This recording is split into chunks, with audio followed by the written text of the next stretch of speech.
Welcome back. We're going to continue our study, or the beginning of our study. We're going to continue the beginning of our study in the prophecy of Daniel the prophet. And so we did a little background in our introduction, and I just want to finish that for a moment as a way of prophesying about Daniel from 2 Kings again, this time 2 Kings chapter 20. Welcome back, everyone. 2 Kings chapter 20. In 2 Kings chapter 20, Hezekiah was the king of Judah, and he was sick. And he was told that his sickness would cause his death. And he was very upset about that. And he cried to the Most High, and the Most High added to his years. And one of the things he did is he invited envoys or visitors of ambassadors to Judah from Babylon, and he showed them all of the things of the kingdom. So let's take a look in 2 Kings chapter 20, beginning at verse 20. Begin at verse 1. 2 Kings chapter 20, beginning at verse 1. In those days was Hezekiah sick unto death, and the prophet Isaiah, the son of Amos, came to him and said unto him, Thus saith Yahweh, set thine home in order, for thou shalt die and not live. Then he turned his face to the wall and prayed unto Yahweh, saying, I beseech thee, O Yahweh, remember how now I have walked before thee in truth and with a perfect heart, and have done that which is good in thy sight. And Hezekiah wept sore. And it came to pass, afore Isaiah was gone out into the middle court, that the word of Yahweh came to him, saying, Turn again and tell Hezekiah, the captain of my people, Thus saith Yahweh, the Most High of David, thy father, I have heard thy prayer, and I have seen thy tears. Behold, I will heal thee. On the third day thou shalt go up into the house of Yahweh, and I will add unto thy days 15 years, and I will deliver thee and this city out of the hand of the king of Assyria, and I will defend this city for mine own sake and for my servant David's sake. And Isaiah said, Take a lump of figs. And they took and laid it on the boil, and he recovered. So apparently he had a boil that made him sick. And the figs, the Most High instructed Isaiah, get a lump of figs and put it on the boil, and it will heal him, and it did. And Hezekiah said unto Isaiah, What shall be the sign that Yahweh will heal me, and that I shall go up into the house of Yahweh the third day? And Isaiah said, This sign shalt thou have of Yahweh, that Yahweh will do the thing that he spoken. Shall the shadow go forward 10 degrees or back 10 degrees? And Hezekiah answered, It is a light thing for the shadow to go down 10 degrees. Nay, but let the shadow return backward 10 degrees. The shadow was the way that they told time at that time. There was a instrument that was used, and the way the sun rose and set, the instrument would tell you what time of day it was. So they said, let the shadow, the sundown, thank you, Stephen Kelly, let the shadow go back 10 degrees, okay? And Isaiah the prophet cried unto Yahweh, and he brought the shadow 10 degrees backward, by which it had gone down in the dial of Ahaz. At that time, Berodak Baladan, the son of Baladan, king of Babylon, sent letters and a present unto Hezekiah. For he had heard that Hezekiah had been sick.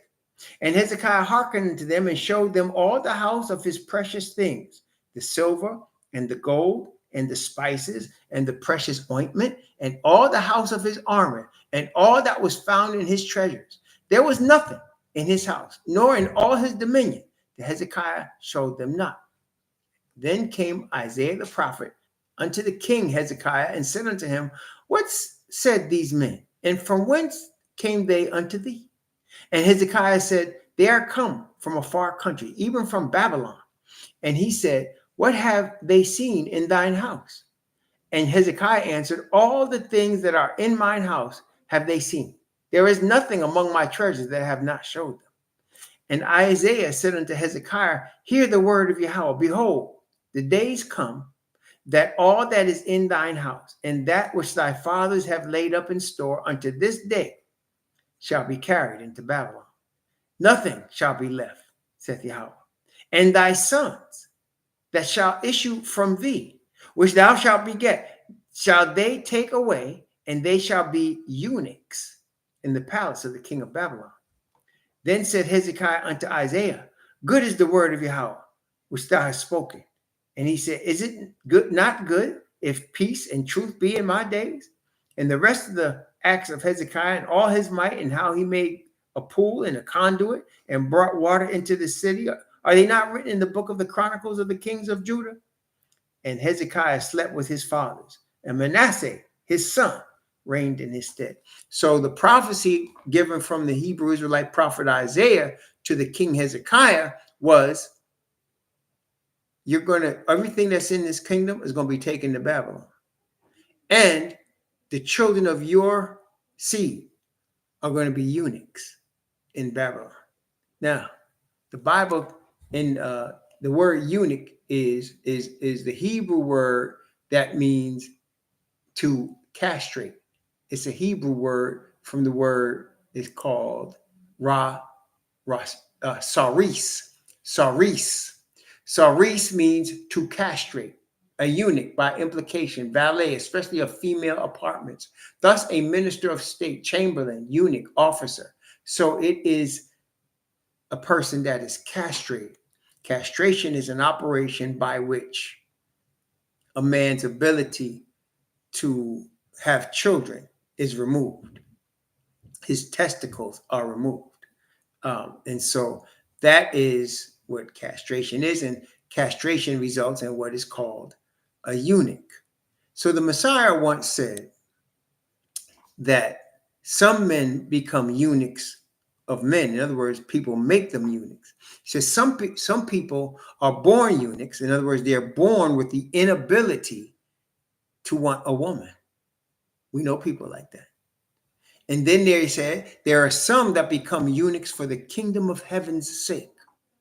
So here is the answer to all men that are born with an inaffection for women, like they don't want women. The answer, if you want to serve the Father, is to become a eunuch for the kingdom of heaven's sake. Certainly, you would not be tested by women. You would be tested by men. But for the kingdom of heaven's sake, and then they said, the question was asked to the Messiah, who then can be saved? Like all men want a woman, but then he said, to him that can receive it, let him receive it. So a eunuch does not want a woman. So a person that is born not wanting a woman can ask for grace and become a eunuch for the kingdom of heaven's sake. For which is better, to commit sodomy or to be a eunuch, according to the word of the Father? Which is better, to commit sodomy or to be a eunuch? I'll let you answer that question. But Daniel was made a eunuch in the kingdom of men. Daniel was made a eunuch. And he was given, as we will read here, he was under the control of the prince of eunuchs. And I got more to say about that by the grace of the Father. Yeah, let me just say this. As was then, matter of fact, if you look at the thumbnail that I put for this video, that thumbnail is purported to be a eunuch from the Ottoman Empire. Did you see the thumbnail? That thumbnail is purported to be the picture of a eunuch that was in the Ottoman Empire. What do you notice about that picture? What does that man look like? Did you notice anything about that picture? He was made a eunuch in the Ottoman Empire. What does that picture look like? What do you think who that man is? What does he look like? Let me ask you, does he remind you of a child of Yafet? Right, he was a Hebrew man that was made a eunuch.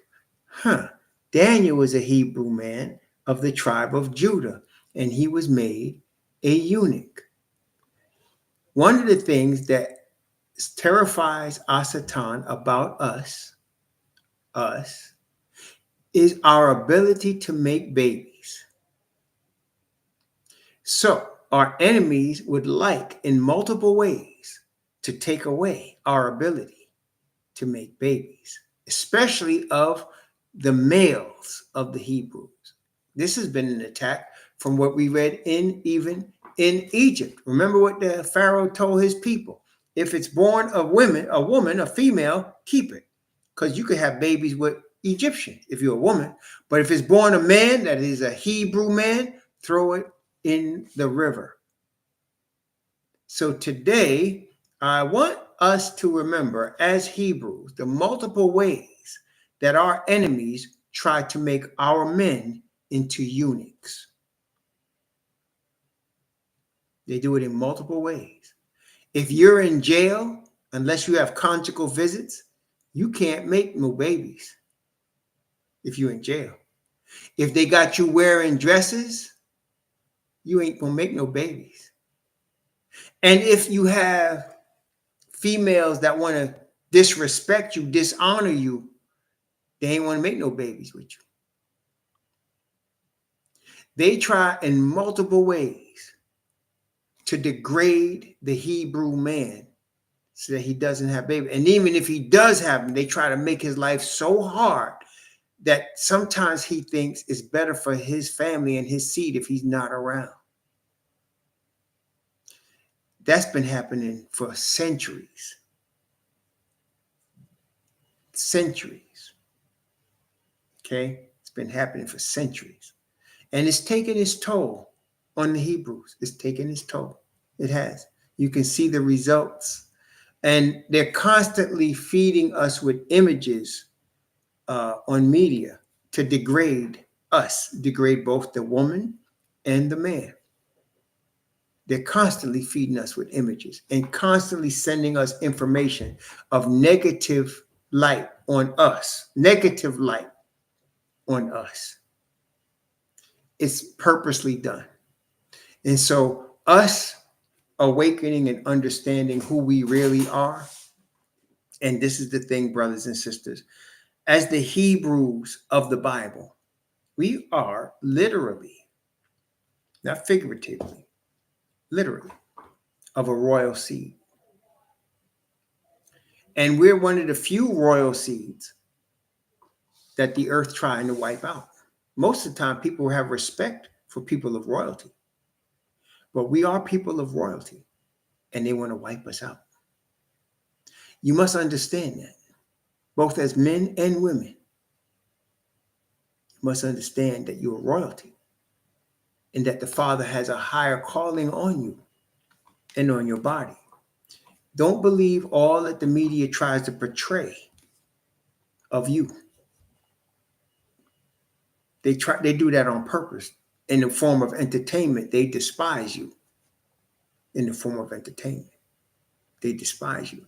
And they cause the worst of us to be uplifted as some sort of star. Don't believe that. Believe this word that tells you you are of royal house lineage. Praise the Most High. So, praise the Most High. Daniel was a eunuch. That's right. Daniel was a eunuch in Babylon. And let's read it. This is Daniel chapter 1. This is his introduction into captivity. And again, think of the recent history, specifically our Hebrew history in the United States of America. Think how we got here. Think of what is chattel slavery. Think of what it means in terms of the meaning of men and women of Hebrew origin and how it affects us today. And then think of the awakening and what we're supposed to be based on our real bloodline.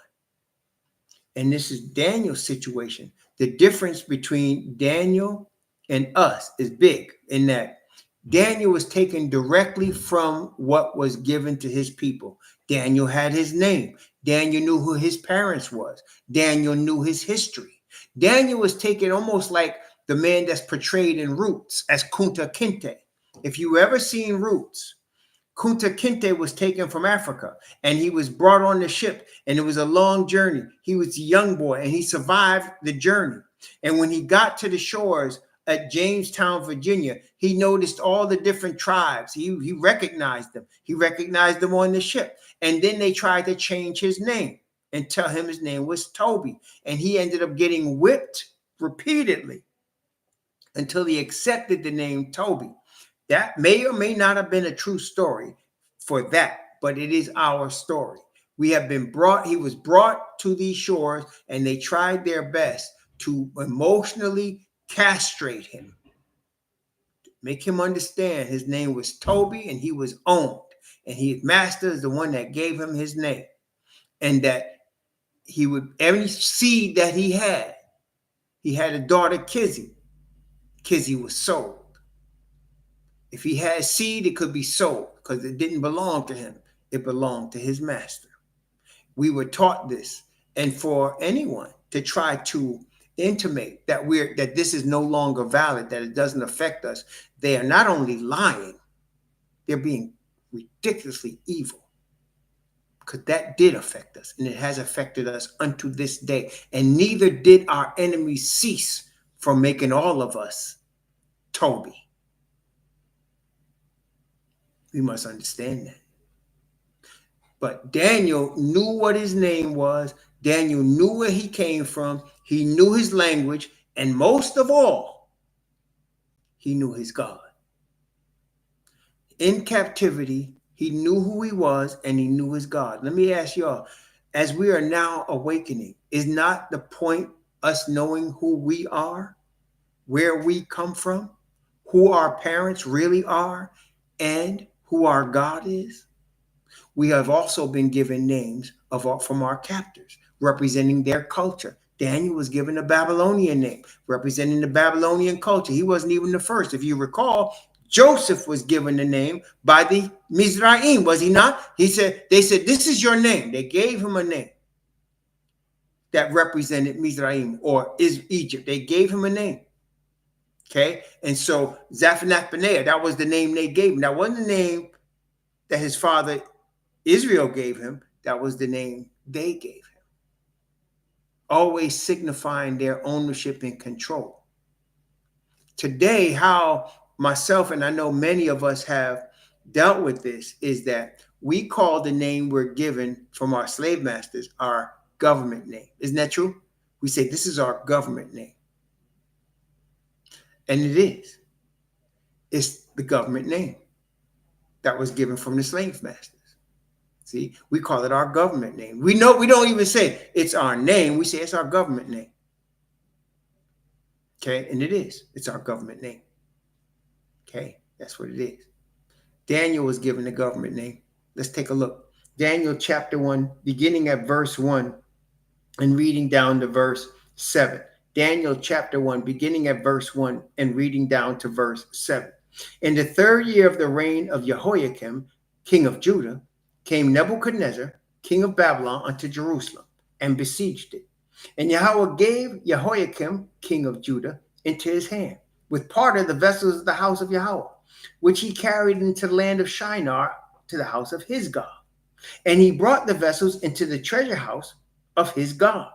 And the king spake unto Ashpenaz, the master of the eunuchs, that he should bring certain of the children of Israel and of the king's seed, that is Hezekiah's seed, and of the princes, children in whom was no blemish, but well favored and skillful in all wisdom and cunning in knowledge and understanding science, and such as had ability in them to stand in the king's palace, whom they might teach the learning and tongue of the Chaldeans. And the king appointed them a daily provision of the king's meat and of the wine which he drank, so nourishing them 3 years, that at the end thereof they might stand before the king.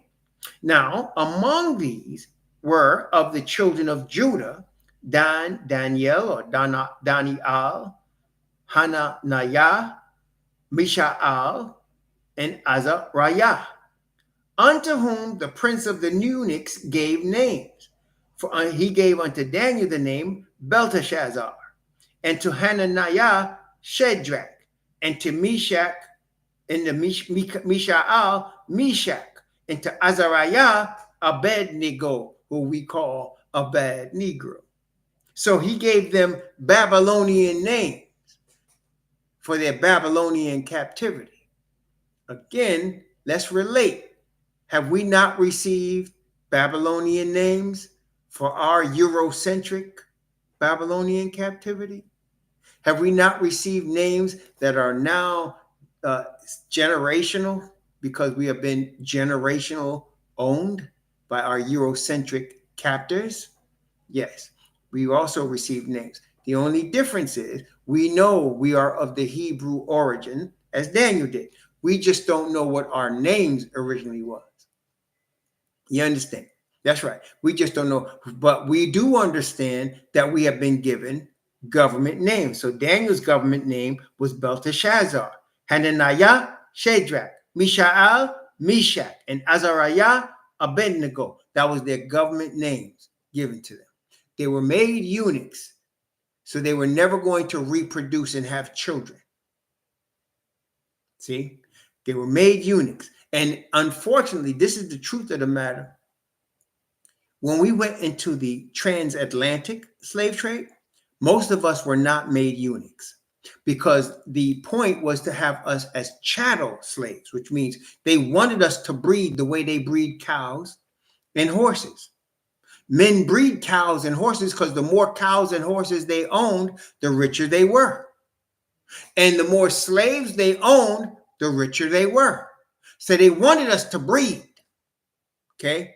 They would kill us and castrate us and hang us up on trees as punishment. But they wanted us to breed. And there was, in their view, they would make more slaves. Well, the Father had that so that we could continue our existence. Because as I said, we're going to be around forever. A lot of them won't. But on the other side, we came west. But there were some of us that went east in another slave trade that the Muslims had. The Muslims had their own slave trade. But what the Muslims would do is they would keep the Hebrew women and they would have babies with them. But the Hebrew men was like the brother on the thumbnail. They would castrate them because they didn't want us reproducing in their society. So they weren't really following chattel slavery. They were following actually a harsher form where they would castrate our men, steal our women and rape them and make the women become them. And this is evident even in roots because Kunta Kinte was a Muslim. Islam wasn't our original religion. We followed the Father Yah. We the Hebrew Israelites. Ain't no Hebrew Israelite is the origin of Islam. Islam is origin by Muhammad. Muhammad is an Arab, a Semite, but not a Hebrew Israelite. We are Hebrew Israelites, the followers of the children of Abraham. So we did not origin with Islam. Okay. So they forced that on us. That's where you get the empire of Timbuktu and Mali and Ghanan Empire, Ashanti. That is empires of Islam that we were eunuchs in or forced to convert to, which you find when you catch up to Kunta Kinte, he's already in that. Okay, he's already in that. But we are now awakening to who our God, our original God is, and where we originally come from. And when we look at the names like Mishael, Daniel, Hananiah, Azariah, we're seeing our original names. And which is why, again, let's look at Isaiah real quick before we continue. Isaiah chapter 44. Isaiah chapter 44, this is talking about our awakening. Isaiah chapter 44, beginning at verse 1, and going from Isaiah 44, verse 1, down to verse 5. Isaiah 44, 1 through 5. Yet now hear, O Jacob, my servant, and Israel, whom I have chosen. Thus saith Yahweh, that made thee and formed thee from the womb, which will help thee. Fear not, O Jacob, my servant, And thou Jeshurun, whom I have chosen. For I will pour water upon him that is thirsty, and floods upon the dry ground. I will pour my spirit upon thy seed, and my blessing upon thy offspring. They shall spring up among the grass as willows by the water courses. One shall say, I am Yahweh's, and another shall call himself by the name of Yaakov, and another shall subscribe with his hand unto Yahweh, and surname himself by the name of Israel, which is why you're seeing over the last, I would say, at least 100 years, a lot of Hebrews changing their name and giving themselves a new name. Some of them are doing it based on Islam, but not all. Some of them are doing it just based on, I don't want the slave name. I want a different name. And they make up names. And they make up names that's not of European origin. Okay. And you see that a lot. And a lot of people are naming their children. Hebrews started making up names for their children that were not of European origin. People make fun of a name like Shaquanda, but Shaquanda is just a rebellion against the European naming conventions. So we talk about, for example, Karen or Becky, right? What are we really saying, Becky and Karen? Well, we're saying those are European women. Shaquanda is not, right? Shaquanda is not. So we're rebelling against the European origins of names. That's the way people are doing it. Okay, so they're naming their children by names that they create themselves. And then when you're awakened, of course, people are naming their children after the words of Hebrew that they learned. So they're naming their children differently. And we're giving ourselves names that are not our government names, but are different. Praise the Most High. So that's just us awakening. And that's what this is. And now Daniel didn't need to awaken. Daniel was already awakened. Daniel knew who he was, who his God was, and he served his God, but he was part of the captivity. We are in the captivity, and we're now being awakened to who we are. We're being awakened. And so Daniel is an example of us in Babylon as awakened Hebrews. Does that make sense, y'all? So Daniel, the whole book of Daniel, is in part, in terms of his personal story, is representing us in Babylon being awakened. Okay, being awakened in Babylon. Praise the Most High. Okay, Daniel chapter 1, beginning at verse 8. But Daniel purposed in his heart that he would not defile himself with the portion of the king's meat, nor with the wine which he drank. Therefore, he requested of the prince of the eunuchs that he might not defile himself. Now, let's go into this, because when I first started reading this many years ago, even decades ago, I just thought that Daniel, because I was an SDA, that Daniel just didn't eat meat, but that wasn't it. That wasn't it. Hebrews ate meat. As a matter of fact, if you recall, what was the main occupation of Jacob's sons when they came to Egypt? What did Joseph tell Pharaoh? What was their occupation?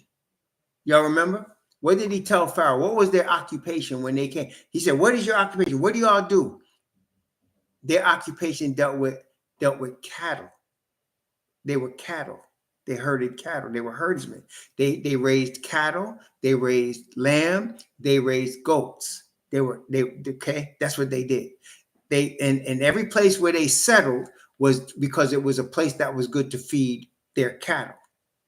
Okay, y'all bear witness. Is that okay? So they were cattle, and herdsmen were abominable to Egyptians. So they said, y'all can go to Goshen because we don't want to see y'all with your cattle, with your nasty cattle, right? They were cattlemen. Well, let me ask you a question. Would you think that people that had been cattlemen for decades and even centuries at that point, do you think they're vegan? I'm asking you, do you think that the children of Israel were vegans? If they raised cattle and they had herds and they had lamb and they had goats, were they vegans? No, they weren't vegans. So it wasn't that Daniel was trying to be a vegan. I used to think that, but it wasn't that Daniel was trying to be vegan. So what problem did he have? And then again, do we think that the children of Israel did not drink wine? Did the children of Israel drink wine? Yes, of course they did. They raised their wine. They made, and that's the point. The children of Israel did not trust food that wasn't from them. We would call it today kosher or halal. We don't trust unclean Gentiles making our food for us. So Daniel said, I'm not going to defile myself with this food the way they make the meat here in Babylon and the way they drink to make their wine in it. They have all of this garbage, man. I'm not taking that. So he said, I'm not going to defile myself with that dirty food. He had just decided that. See, when we came here as slaves, we didn't eat pork. Even Muslims don't eat pork. So when we were brought here from West Africa, we didn't eat pork. That wasn't part of our existence. Okay? Well, how did we begin to eat pork when it's not our origin? Where we come from, who we really are, pork wasn't part of our diet. That wasn't part of the things we ate. Where did we get the love of pork from? Where some of us refuse to give it up, or stiff-necked people. I don't know. I ain't giving up my bacon, man. I don't know. I ain't giving up my bacon. Right. It was defiled food given to us in our captivity by our enemies. And they didn't even give us the good part of the pig. They gave us the left part of the pig. You know what? Like this. If you look at Leviticus, do you notice that when they sacrificed the animals, when the people were going to kill the animal, they did not eat the internal organs of the animals. They burned that. They eat the thigh, the shoulder, right? They eat the thigh, the shoulder, those stuff. They did not eat the internal organs. And the Europeans did the same thing with the pig. They would eat the thighs, they would eat the breast, they would eat the shoulder, and the internal organs they would burn or throw out. They gave it to us. And we turned it into chitlins. Right? So the guts, the stomach, all of that, the tongue, we started. The ears, the feet, they wouldn't eat that. They gave it to us. And we turned it into food for us to eat. So we learned how to turn the defiled food into stuff that we ate. They didn't teach us that, but they gave it to us. They gave us the pig. If you are awakening, you should realize the pig did not come from your heavenly Father. The pig came from the Europeans. You're eating what they ate, and you're not even eating good parts of what they ate. You're eating the leftover stuff that they ate. That's right, the defiled food from Ezekiel 4, that's right. Okay, so you need to understand where the origins of your diet come from. Your diet that the Father gave you, that he gave to Israel, is in Deuteronomy 14. That's your diet. And Leviticus 11, that's your diet that he gave you. And it combined with the original diet that he gave to Adam. Adam's original diet was fruit. That was the food he ate, fruit. Then the fruit became defiled, as it is now. So the Most High expanded the diet and said, okay, you can eat this, you can not eat that, but you can eat this. So he said, you can go ahead, you can eat lamb and goat and cow, cattle, you can eat that. You can eat fins and scaled fish, you can eat that. But leave everything else, the octopus. Here's a big one, the catfish. How about that? How about the catfish? Catfish ain't got fins and scale.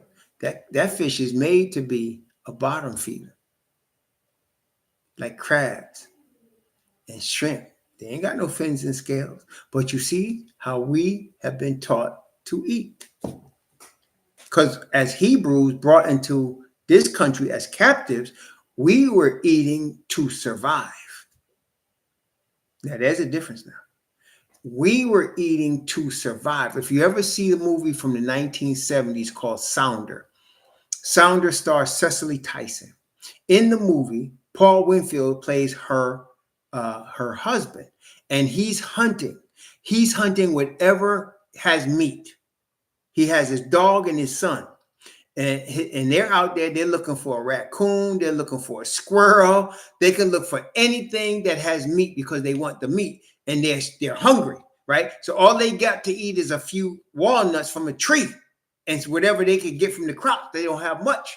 So they live in basically a house that was like a hut, and they were looking for anything that they could hunt to eat, whether it's a raccoon, a pig, or whatever. So he could not catch nothing. So when his children went to bed, he snuck onto a white man's farm and stole a pig for them to eat because they were trying to survive. When you're surviving, ain't no diet except what you can get to stop from dying and starving to death. When you're surviving, right? Ain't no diet. When you're surviving, when you're in captivity and you're trying to survive, you eat whatever, a squirrel, a raccoon, a bird, a rabbit, whatever you could catch, you eat. That's survival. That's called survival mode. Okay, we learned that from being slaves, survival mode. But when you're not in captivity, or when the Most High has blessed you, you can eat the way you're commanded to eat. When you have a choice, you can eat how you're commanded to eat. That's different. And he says in his word, he will bless your food and your water, and he will take away sickness from the midst of you. But see, Daniel decided, he said he purposed in his heart, he was not going to defile himself with the foods of Babylon.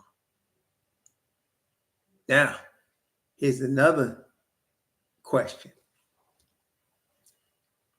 In modern Babylon, do they have defiled foods that we should not be messing with? And in modern Babylon, do they have foods that we could eat? That the Father says we could eat? Right.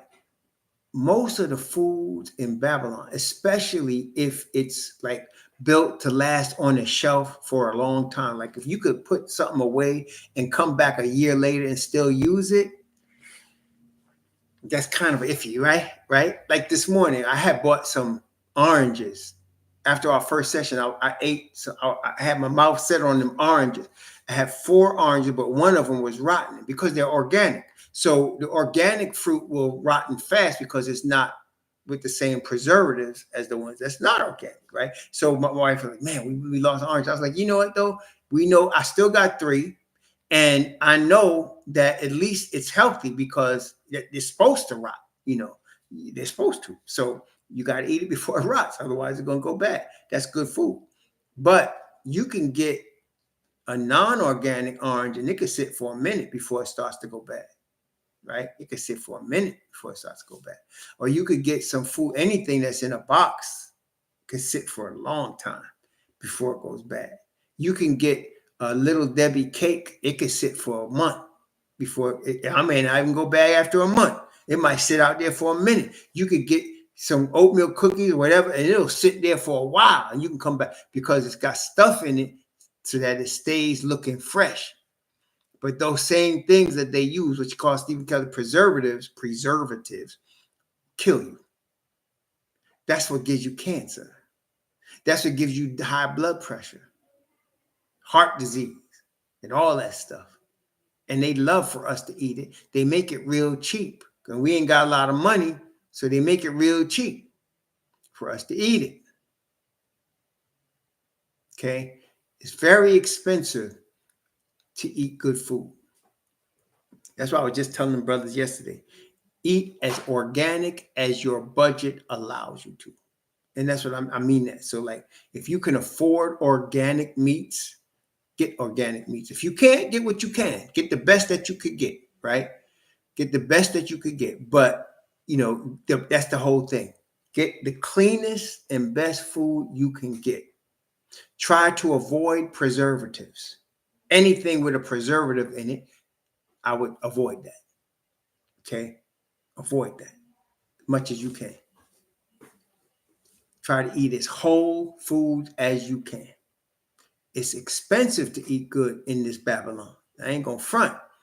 But my wife and I are fortunate. First of all, we raised all 4 of our children. So it ain't like I got to pay for me, my wife, and 4 kids. It's just me and her. So I can usually get the organic food. I can get organic beef. I can get organic chicken. I can get halal when it's available. I could get organic lamb or, organic chicken, turkey, lamb, fish. I can get all that stuff that way. But if I couldn't, I'd just get the best I could get, the best, most affordable I could get. you know, but try to eat as healthy and as whole food as you can. Stay away from anything that has a preservative in it.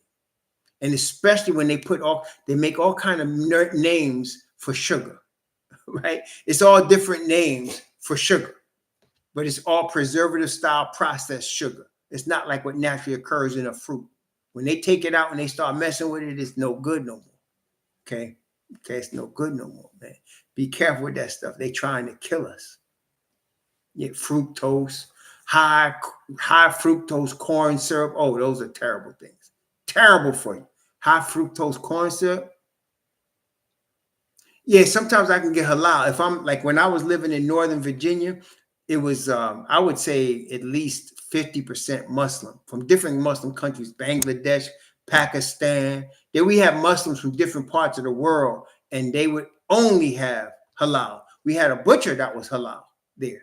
And there's some places here where I live in Florida that have halal food. Not a lot, because here in Florida, there's not as many Muslims as there was in Virginia. But when I went to Minnesota to see my son in December, I got halal there because there's a lot of Muslims. There's people from Sudan there, a lot of Sudanese people and Ethiopian people in Minneapolis, and they had halal food there, and I was able to order halal food.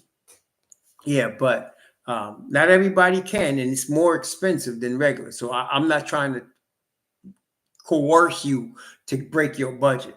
Do the best you can. You know, get the best quality that you can afford to get, but don't get what you know to be defiled, right? Don't do that. And don't eat foods that the Most High is telling you leave alone. You know, praise the Most High.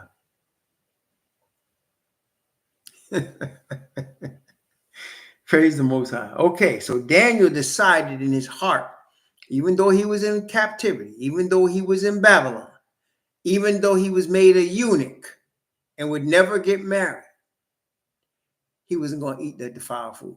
He was being a rebellious Hebrew, but he was doing it trying to be, you know, on the smooth level. Like he wasn't going to be loud about it. He purposed it in his heart that he wasn't going to defile himself with that food that they have over there.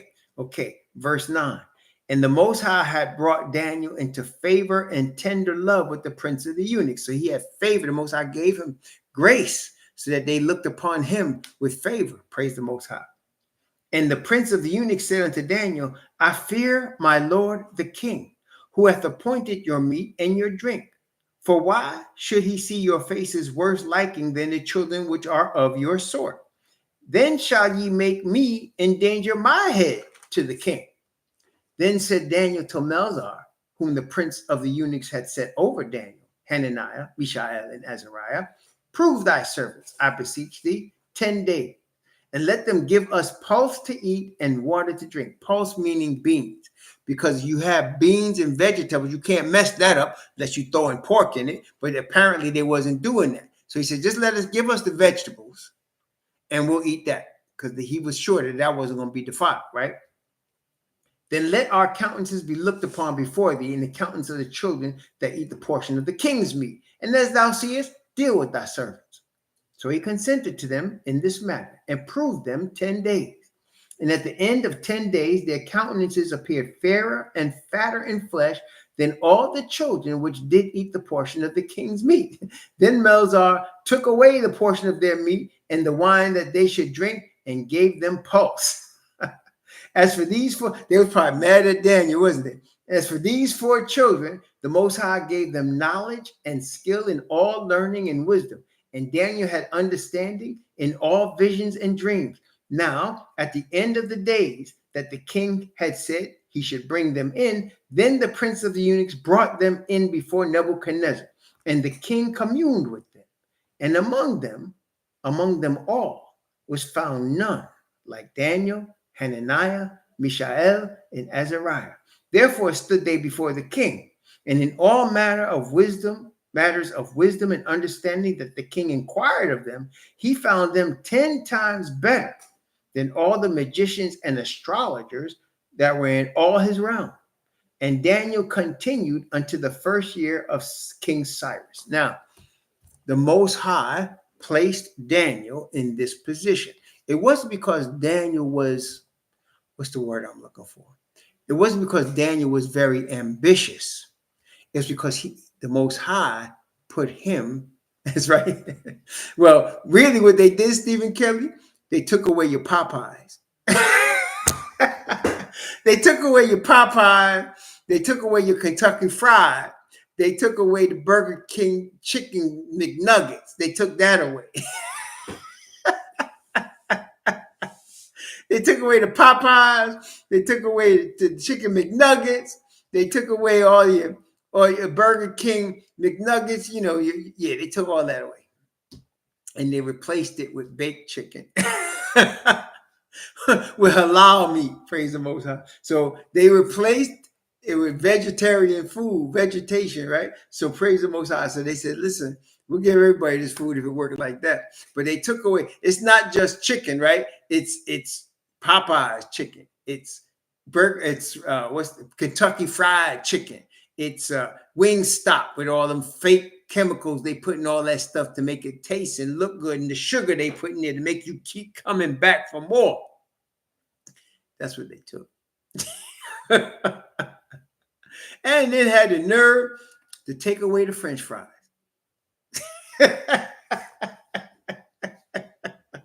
So let me ask y'all a question in the midst of all of this.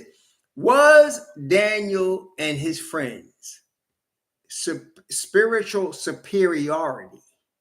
Because remember, the king said they were 10 times better than all of the people of the astrologers in his realm. Was it because they ate the beans? Why was Daniel's and his friends' superior spiritual ability due to their diet? I guess is what I'm asking. Because their diet was different than the other folks. What was that the case? Why were they so superior in terms of level of knowledge and understanding and dreams? Why were they so superior? Right. It was the favor of Yah. Let us not forget this. It wasn't because they were vegans. It wasn't because they did a fast. It was because Yah blessed them. And Yah blessed them because they were determined to be obedient to him. See, the thing started when he said he would not defile himself with the king's meat. He didn't want to dishonor his heavenly Father. He didn't want to dishonor the word of the heavenly Father, though they were in captivity. He decided, I'm not going to eat this because I'm not going to become Babylon. They might give me their name. They might bring me in their kingdom. I'm going to have to serve them in their court, but I am not eating their food. That obedience, that determination to serve the heavenly Father is what caused him to receive the blessing. Praise the Most High. That's what it was. See? So again, let's look at Exodus chapter 23. Exodus 23. And let's look at verse 24 and 25. Exodus chapter 23, verse 24 and 25. Notice what it says. This is the command of the Father Yah given through Moses. Okay, Moses was the intermediary. So here, thou shalt not bow down to their gods, nor serve them, nor do after their works. In other words, don't follow the heathen culture. Don't do it. Okay, that's the world, the heathen culture. But thou shalt utterly overthrow them and quite break down their images. Ye shall serve Yahweh, your God, and he shall bless thy bread and thy water, and I will take sickness away from the midst of thee. So I'm going to bless your food if you serve me. See, so that's what I say. Eat as healthy as you can. We understand, all of us understand the grind, and we understand it's expensive. It costs money. So you can't always get what you know to be the best. See, listen, I was in there this week. It cost me $10 to get 1.5 dozen eggs. $10. I was like, $10 for 1.5 dozen eggs. And in Mexico, the dozen eggs is $2. But here, it's $10. But I bought the eggs. It ain't killing me. I bought the eggs. But if it was me and 4 children, we'd have to do without some eggs for a minute. You understand? We had to do without some eggs. You know, if it was back in the day when we was in survival mode, that was peanut butter and jelly. We was trying to do that. I mean, we was getting big things of oatmeal. We was trying to do that. Okay. But yeah, there wouldn't be no eggs. But see, that's what I'm saying. Eat as healthy as you can. Do the best that you can with what you got. Okay. And you know things are going to, stay away from sugar, the processed sugars, preservatives. Get your good meat. The beef is clean. Try your best to make sure you drain the blood from it best you can. Cook it right. Same with the chicken, same with the lamb, same with the fish. Don't eat dirty fish. Don't eat shrimp and crabs and lobster. That's dirty. Your food is red snapper, trout, right? Red salmon. That's your stuff. Mackerel. Those are your fish. That's your fish.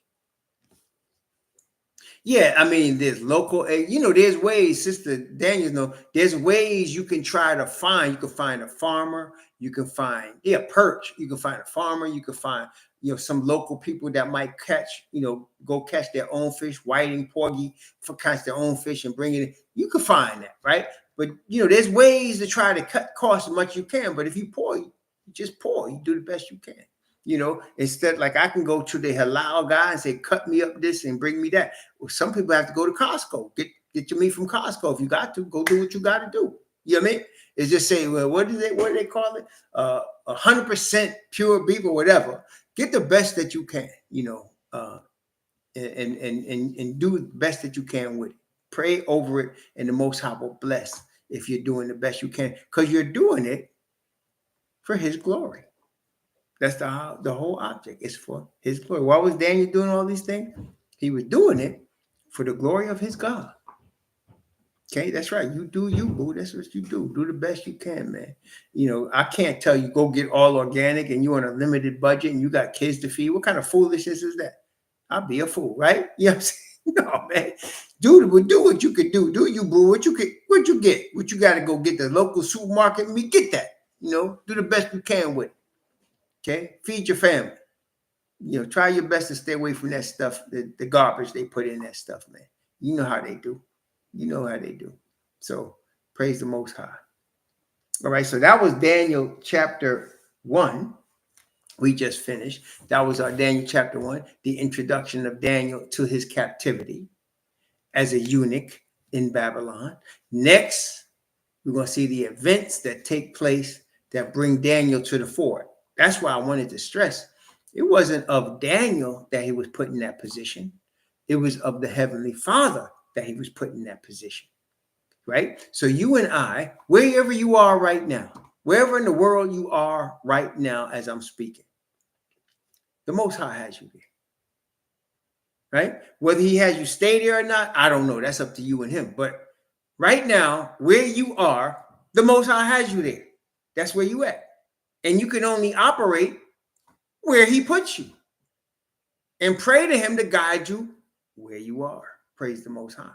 And He will. He will guide you where you are. But pray to Him to do that. Go pray for His Spirit. Pray for guidance in His Word. Read His Word. And let Him guide you where you are. Wherever it's supposed to be. There's ideas you have. That don't mean it's the ideas He has, right? Most times that's not the case. You may have an idea and He's like, that ain't the idea I got for you. So you got to let Him show you where He's supposed to be. Daniel was placed where he was because that's where he was supposed to be. And there's no place better for him, especially for our sake as we're reading this, than where he was supposed to be. So next, we're going to see where why the Most High placed him in a situation there that, again, for His glory, starting in chapter 2. Okay, may the Most High bless you and keep you and cause His face to shine upon you and be gracious unto you and lift up His countenance upon you and give you peace. Oh, Arkawan Banya, I need to talk to you. We need to wrap a little bit. everything's, I just want to let you know, everything's good. No problems. I do need to rap to you though. So I will probably call you later. I'll probably call you later. But Akarambaya. But yeah, don't, I want to talk to you. Don't worry about it. All right. All right, fam. Yeah, I'll call you later. Yeah, I'll call you later. All right, fam. Sure.